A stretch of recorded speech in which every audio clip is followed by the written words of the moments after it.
জিয়া খালি দুর্নীতির মামলা না, আজকে খুনের মামলাও তার বিরুদ্ধে দেওয়া হয়েছে। সংসদে এসেছি, কেউ যদি আমাদের নেতা নেত্রী সম্পর্কে কটূক্তি করে ও জিহ্বা কেটে টুকরা টুকরা করে আমরা গাছের আগায় ঝুলিয়ে দেব। মাননীয় স্পিকার, ক্ষমতার জোরে গায়ের জোরে এই সরকার অনেক পাপের বোঝা ভারী করে ফেলেছে। মাননীয় প্রধানমন্ত্রী, আপনি যেভাবে আমাদের নেত্রীকে বাড়ি ছাড়া করেছেন, এদেশের মানুষ আপনাকে সেভাবে ক্ষমতা ছাড়া করবে। নেত্রীর জায়গা বাংলাদেশে হয়েছে, কিন্তু আপনার জায়গা বাংলাদেশে হবে না।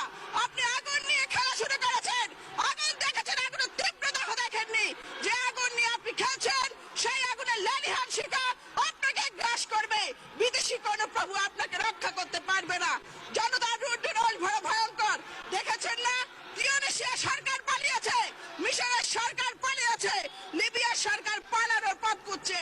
এই সরকার পালানোর পথে খুঁজে পাবে না। মাননীয় স্পিকার, এই সরকারের দুর্নীতি, ডাকাতি, দুঃশাসনের বিচার এই বাংলার মাটিতে হবেই হবে, হতেই হবে।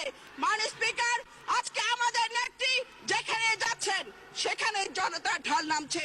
এদেশের মানুষ ঘোষণা করছে বাংলাদেশের আগামী দিন বেগম খালেদা জিয়ার। এদেশের শোষিত, নির্যাতিত, নিপীড়িত মানুষের কণ্ঠে উচ্চারিত হচ্ছে খালেদা জিয়ার বাংলাদেশ, শেখ হাসিনার সময় শেষ। আজকে এখানে বলতে চাই, হুঁশিয়ার, লঙ্ঘিত হবে রাত্রি নিশীথে মন্ত্রীরা হুঁশিয়ার। খোদা হাফেজ, বাংলাদেশ জিন্দাবাদ।